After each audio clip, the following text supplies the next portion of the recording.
इस वेद मंत्र की और हम चर्चा कर रहे हैं आगे। तो कहा कि इमं यज्ञम तमस्माकम इंद्र पुरो दधत शशि क्रतुम नहा स्वग्नीव वज्रिन सनये धनानाम त्वया वयम अर्य आजिम जयेम। कि प्रभु हमको सदा आगे बढ़ाने वाले हैं और हमारा कल्याण ही करने वाले हैं।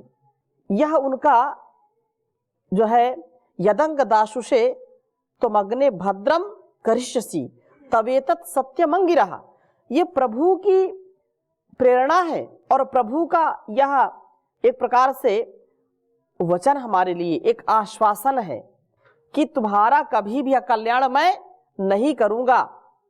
तो भद्रम करिष्यसि तवेतत् सत्यमंगिरः, जैसा इस वेद मंत्र में कहा कि दधत सनिष्यसि क्रतुम नः, आप हमारा कल्याण करेंगे ही करेंगे, शक्ति अवश्य देंगे ही देंगे। आपसे दी हुई शक्ति के द्वारा ही हम जीवन यज्ञ को पूर्ण कर पाते हैं। तो प्रभु तो कभी भी हमको भुलाता नहीं है, लेकिन हम ही उसको भूल जाते हैं।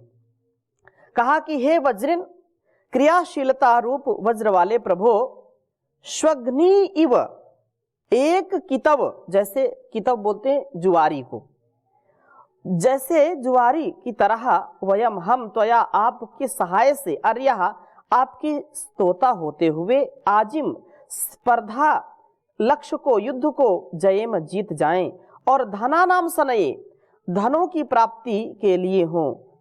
स्वग्नि इव, यह जो है हीनोपमा है, जैसे एक कितव विजयी होकर के धनों को प्राप्त करता है, हम आपके स्तवन से क्रियाशील होते हुए धनों का जो है प्राप्त करने वाले हों, हर प्रकार से अपने जीवन को उत्तम बनाने वाले हों। इस जीवन संघर्ष में स्पर्धा करते हुए हम आगे बढ़ें, विजयी बने और हर प्रकार से धन ऐश्वर्यों को प्राप्त करें। रोज प्रार्थना करते हैं वयम श्याम पतयोरयिणाम, हम क्या हों, धन ऐश्वर्यों के स्वामी हों, हमारा कभी भी अहित ना हो। ये एक बहुत बड़ा दर्शन है हमारे ऋषियों का कि जो सात्विक जीवन जीने वाले साधक हैं, उन्हीं के पास धन ऐश्वर्य की भरमार होनी चाहिए। क्योंकि जो चोर उचक्के हैं, जो जीवन में बहुत कृपण हैं, वो हमारे ऊपर जब राज्य करेंगे, वो हमारे ऊपर जब शासन करेंगे, तो कभी भी हमारा उत्थान नहीं होगा, पतन ही होगा। इसलिए हम धन ऐश्वर्यों के स्वामी हो प्रभु। इस जीवन संघर्ष में क्योंकि स्पर्धाओं से ये भरा पड़ा है, और जिसने स्पर्धा नहीं जानी है, जिसने इस जीवन को संघर्ष पूर्ण ढंग से नहीं जिया है, उसको कभी जीवन का आनंद भी नहीं मिलेगा। क्योंकि जीवन क्या है, संघर्ष है, और इसमें हमको बार बार हजार बार युद्ध करना पड़ता है, अपने आप से भी युद्ध करना पड़ता है, अपने लोगों से युद्ध करना पड़ता है। युद्ध केवल तलवार लेकर के या आधुनिक समय में कहें तो अलग अलग जो अस्त्र शस्त्र हैं, केवल वही युद्ध नहीं है। हम अपने से कभी कभी युद्ध करते हैं, क्या विचारते हैं, क्या करते हैं, हमको खुद पता नहीं होता है। इसलिए इस बात को हम समझें और प्रभु से शक्ति प्राप्त करके हम यज्ञों को पूर्ण कर पाते हैं। आपके स्तवन करते हुए हम संग्राम में विजयी हों और धनों को प्राप्त करें, क्योंकि बिना ईश्वर की कृपा से बिना जीवन हमारा श्रेष्ठ नहीं हो सकता है। हमारे जीवन में कभी भी अच्छाई और सच्चाई का आधार नहीं हो सकता है।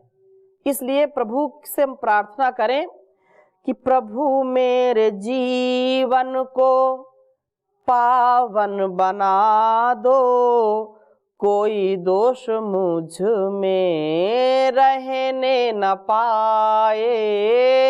प्रभु मेरे जीवन को पावन बना दो, कोई दोष मुझ में रहने न पाए।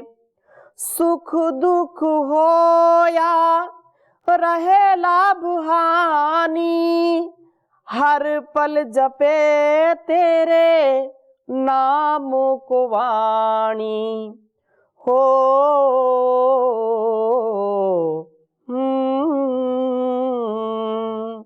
सुख दुख हो या रहे लाभ हानि, हर पल जपे तेरे नाम को वाणी। रहे याद तेरी सदा इस दिल में, रहे याद तेरी सदा इस दिल में, कोई और इसमें बसने न पाए।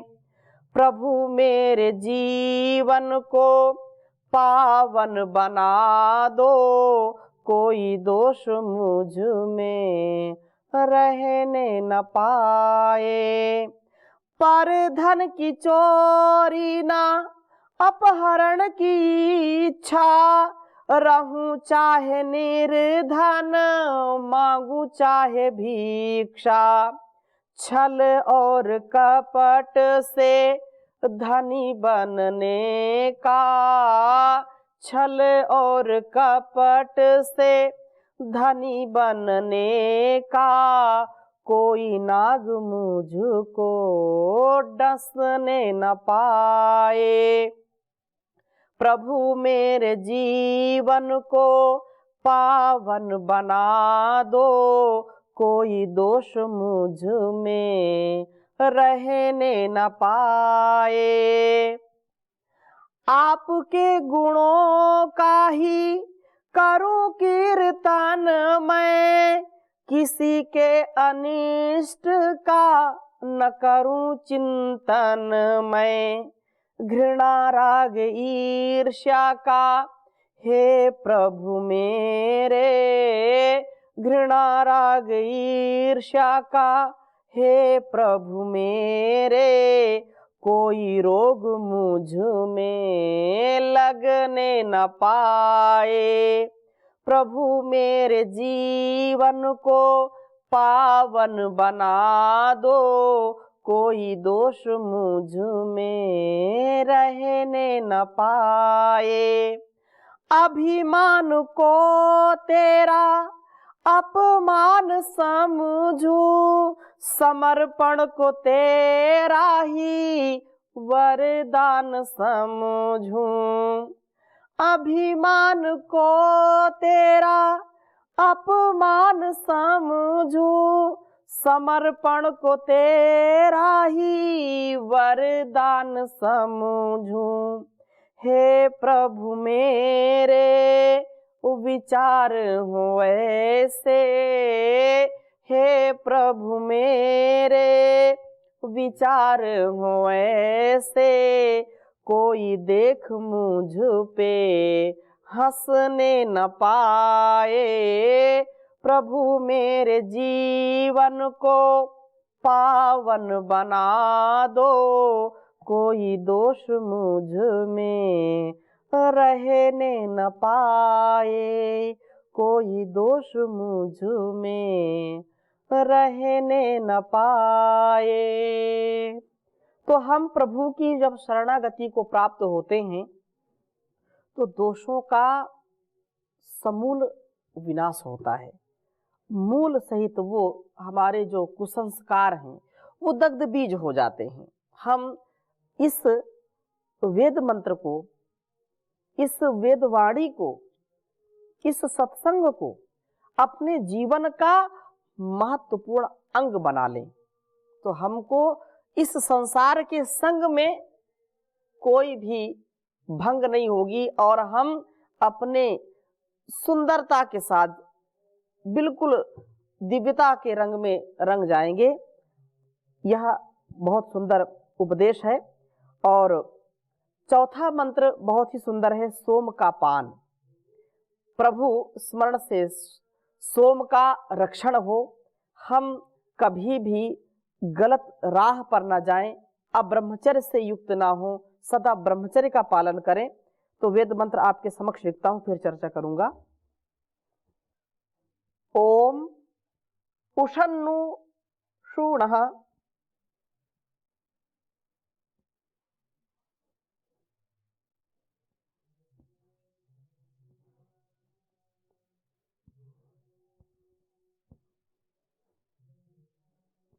उषन्नु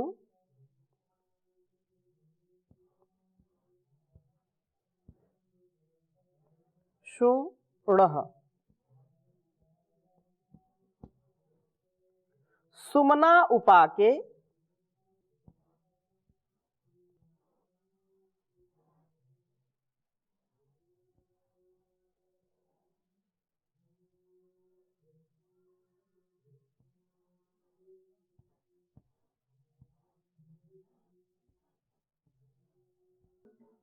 सोमस्य नु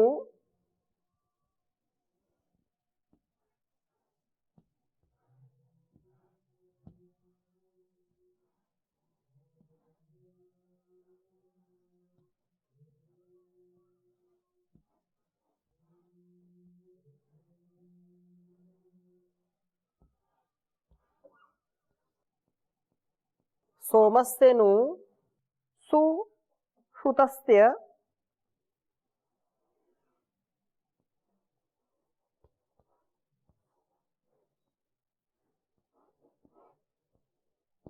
सुश्रुतस्य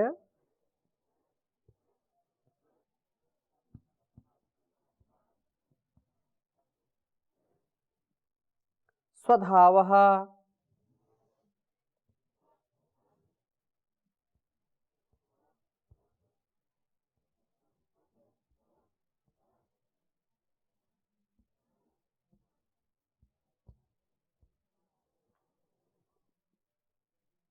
पा इंद्र प्रतिभृतस्य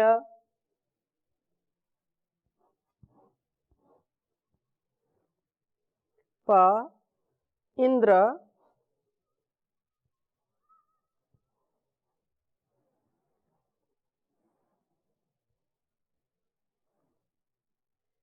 प्रतिभृतस्य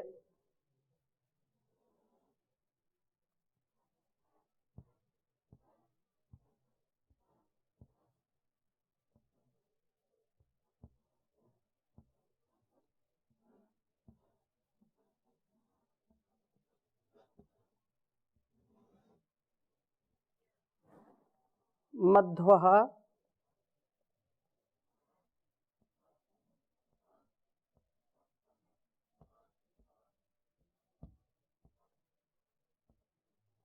मध्वः सबन्धसा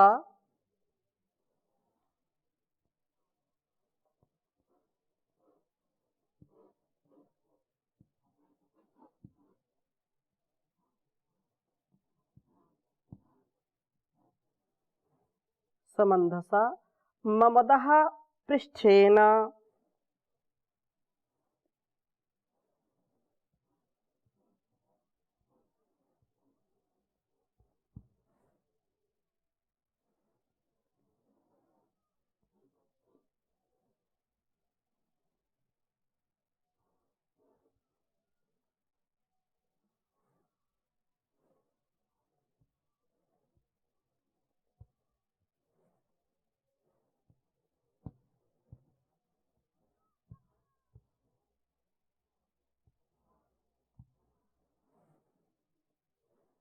ऋग्वेद के चतुर्थ मंडल के 20वें सूक्त का यह चौथा मंत्र है।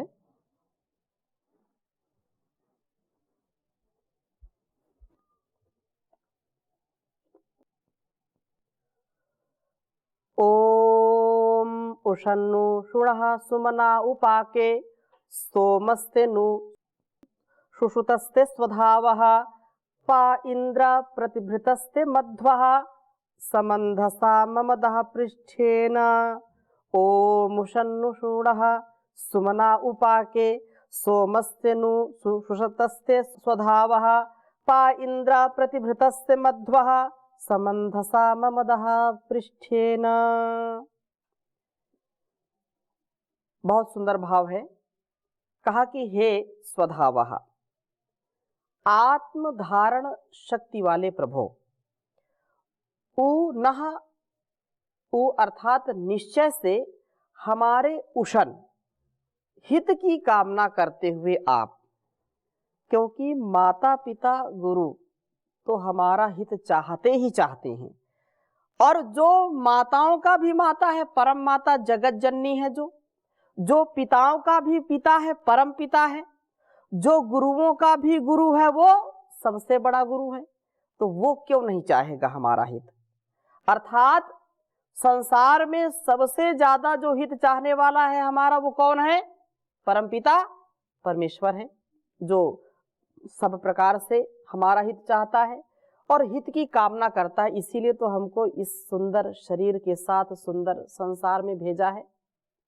तो उसका हम निश्चय से, जो हमारी कल्याण की कामना करता है, सुमनाह हमें शोभनम मनो यस्मात्, शोभन मन को प्राप्त कराते हुए, उपाके सदा हमारे समीप होते हुए, नु अब सुश्रुतस्य उत्तमता से उत्पन्न किए गए, प्रतिभृतस्य आपके अंग में प्राप्त कराए गए, मध्वा जीवन को मधुर बनाने वाले, सोमस्य सोम का पाहा पान करते हैं।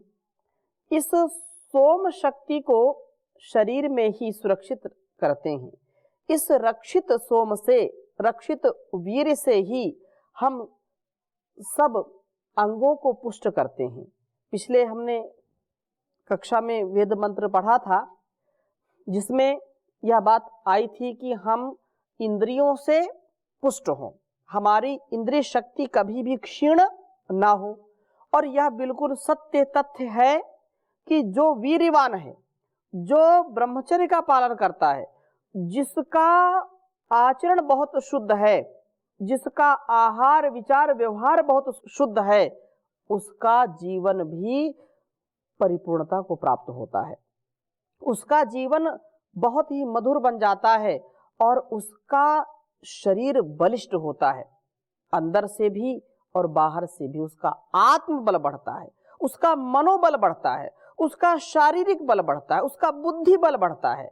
और जो वीरहीन होता है, जो कामी है, जो क्रोधी है, जो आहार का संयम नहीं बरतता है, जो विचार का संयम नहीं बरतता है, जिसके जीवन में संयम नहीं है, उसका कभी भी स्वास्थ्य भी स्थिर नहीं होता है। उसका आत्मबल कमजोर हो जाता है, उसका मनोबल कमजोर हो जाता है, उसका बुद्धि बल कमजोर हो जाता है, उसका शरीर बल कमजोर हो जाता है, बलहीन हो जाता है, दुर्बल हो जाता है, निर्बल हो जाता है। इसलिए कभी जीवन में सफल भी नहीं हो पाता। जो सबल है वही सफल है। इसलिए बहुत सुंदर प्रार्थना है कि आपकी ही कृपा से प्रभु, आप हमारा कल्याण चाहते हैं और आपके ही विशेष कृपा दृष्टि से हम उत्तमता को प्राप्त होते हैं। हम अपने शरीर में जो हम खाते हैं, उससे रस, रक्त, मांस, मेद, मज्जा, अस्थि, शुक्र, वीर, ओज, तेज जो भी बनता है, उससे हम अपने जीवन को बलिष्ठ बनाते हैं, अपने जीवन को यज्ञीय बनाते हैं और इस संपूर्ण यज्ञ के अनुष्ठान को सफलता पूर्वक आगे बढ़ाते हुए जीवन को सफल बनाते हैं, संसार की सेवा करते हैं, स्वयं अपने जीवन में दिव्यता भव्यता का आधान करते हैं। तो इसी से हमको सब प्रकार से हमारे अंग पुष्ट होंगे और हमको निरोगता की प्राप्ति होती है। ये आपकी कृपा है। संसार में कोई ऐसी मशीन है, ऐसा कोई यंत्र है कि उसमें हम रोटी डालें और रस, रक्त बन जाए, मांस बन जाए? कोई है क्या ऐसा? ये प्रभु की कृपा है कि उससे क्या क्या बन जाता है। अगर हम इसकी फोर्टी फैक्ट्री कोई लगाते हैं, कई कई किलोमीटर में फैल जाती है। और देखो कितना बड़ा प्रोसेस है। हमने खाया रसगुल्ला, हमने खाया आम, और फिर क्या बन गया? रस बन गया, फिर रक्त बन गया, मांस, मेद, मज्जा, अस्थि, शुक्र, वीर्य, तेज, ओज। ये किसकी व्यवस्था है संसार में कोई माई का लाल जो इसको कर सके? है कोई वैज्ञानिक जो इसको कर सके? कोई नहीं कर सकता। कौन करेगा? परमपिता परमेश्वर करेगा। इसलिए इस बात को कहा है कि आप इसको बनाने वाले हैं, शक्ति और उत्तमता को प्रदान करने वाले हैं प्रभु। और जब हम इस प्रकार से अपने इस शक्ति को धारण करने से अपने आप को सबल बनाते हैं, तो आप जो है हमको निरोग बना देते हैं। मानसिक रोग भी नहीं होगा और शारीरिक रोग भी नहीं होगा। जो वीरहीन होगा, जो असंयमी है, जो कामुक है, जो वासना से युक्त है, वो चंचल प्रवृत्ति उसकी होगी, चिड़चिड़ा होगा, वो क्रोधी होगा, लोभी होगा, बहुत ही उसको गुस्सा आता है, गुस्सैल हो जाता है, उसके चेहरे पर चमक नहीं होती, कांतिहीन हो जाता है। इसलिए इस प्रार्थना को हमको समझना चाहिए और इस विज्ञान को हमको समझना चाहिए। आज संसार में खूब प्रचुर मात्रा में हमको नरक की ओर ले जाने की सामग्री उपलब्ध है। हमको रोगी बनाने की सामग्री चारों ओर प्रचुर मात्रा में उपलब्ध है और बड़ा एडवर्टाइजमेंट होता है, बहुत प्रचार प्रसार होता है। जो नग्नता है, जो अश्लीलता है, जो हमारी संस्कृति को, हमारे संस्कारों को, हमारे स्वभाव को, हमारे दिव्य भाव को जो मिट्टी में मिलाने का काम किया जाता है।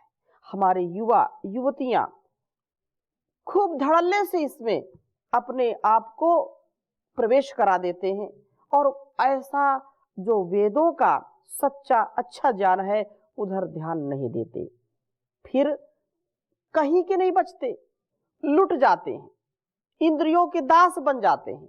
इंद्रियों की गुलामी जिसने की है वो कभी भी स्वस्थ नहीं रह सकता, वो कभी भी निरोग नहीं रहेगा, मन का रोग हो जाएगा, मनोरोग। फिर मनोचिकित्सा कराते रहो, कायिक चिकित्सा कराते रहो और जीवन ऐसे बीत जाता है। इसलिए वेद मंत्र का जो भाव है उसको समझ करके हमको सावधान होना चाहिए।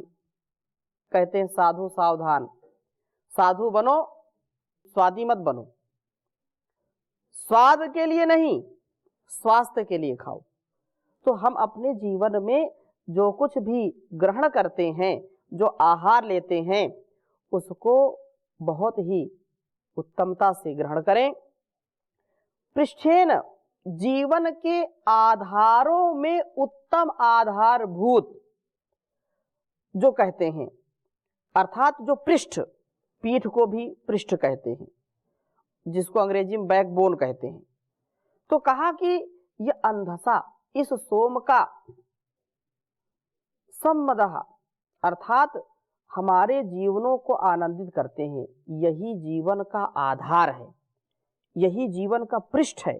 ये बोलो कि बैकबोन अगर गड़बड़ तो फिर व्यक्ति कभी उठ नहीं पाता, चल नहीं पाता, उसका जीवन कभी भी सुखमय नहीं हो पाता, फिर वो धराशायी हो जाता है। तो जीवन में यदि हमको आगे बढ़ना है, जीवन यात्रा में हमको उत्तमता को प्राप्त करना है, तो हमको ये जो बैकबोन है इसको व्यवस्थित रखना है। अर्थात ब्रह्मचर्य का पालन करते हुए सोम का धारण करने वाले बने। इस सोम के द्वारा सम्मदः हमारे जीवनों को आनंदित करते हैं प्रभु आप। यह सुरक्षित सोम ही जीवन का सर्वोत्तम आधार है और यही जीवन का सार है। इसके बिना जीवन बेकार है। वासनाओं से बच करके हमें निरोग, निर्मल और दीप्ति से युक्त बनना है। ऐसा जीवन हमारा होना चाहिए। ऐसा जीवन जो बना लेता है तो समझो कि उसको प्रभु की प्राप्ति हो जाती है। इस सोम को हम प्रभु स्मरण द्वारा ही वासनाओं से बच करके शरीर में सुरक्षित रखते हैं। प्रभु स्मरण से सोम शरीर में सुरक्षित होता है और सुरक्षित सोम जीवन का उत्तम आधार बनता है। निराधार हमको कभी नहीं करने देता, हमको सदा आधार सहित जब आगे हम बढ़ते हैं तो हम दुनिया के लिए भी आधार बन जाते हैं। आधार ज्ञान का हो, आधार संयम का हो, आधार ब्रह्मचर्य का हो, आधार सत्यता का हो, आधार वेद की वाणी का हो, आधार ऋषि परंपरा का हो, आधार शास्त्रोक्त ऋषिप्रोक्त वेदानुकूल शास्त्र अनुकूल जीवन का हो, तब हमारा जीवन बहुत ही सुंदर व्यवस्थित होता है। इस प्रकार से जो जीवन में जीता है तो उसका कल्याण ही है। और ऐसी हमको प्रार्थना सदा करनी चाहिए कि हमारे अंदर ब्रह्मचर्य का पालन आए। हम गृहस्थी हो कोई बात नहीं, मन में कभी आता है, बहुत प्रश्न लोग करते हैं गृहस्थी क्या ब्रह्मचर्य का पालन नहीं कर सकते? अवश्य कर सकते हैं। ब्रह्मचर्य दो प्रकार के हैं। एक पहले जो विद्यार्थी काल है, जिसमें विद्या अध्ययन करते हैं, वह ब्रह्मचर्य से युक्त होना चाहिए। फिर जब गृहस्थ में गए तो भी ब्रह्मचर्य से युक्त जीवन, अर्थात संतानोत्पत्ति के लिए जो व्यवस्था परमात्मा की ओर से है, जो व्यवस्था शास्त्रों की ओर से है, उसको आत्मसात करें और संयम से रहें। तो ऐसे बहुत ऐसे परिवार हैं जिनको मैं स्वयं प्रत्यक्ष जानता हूं कि जिनके जीवन में अत्यंत सात्विकता है और अत्यंत ब्रह्मचर्य से युक्त जीवन है, जिनका वेदों का स्वाध्याय, योग, यज्ञ, संध्या, हवन, जिनका ये दिनचर्या ही है, और उनके जीवन में बड़ी शांति है, सुख है, आनंद है, निरोगता है, आरोग्यता के साथ जीवन को जीते हैं। तो आज के इस कक्षा को, इस संवाद को, इस चर्चा को यहीं पर विराम देते हैं। शेष चर्चा अगले मंत्र के साथ अगली कक्षा में करेंगे। ओम शांति शांति शांति।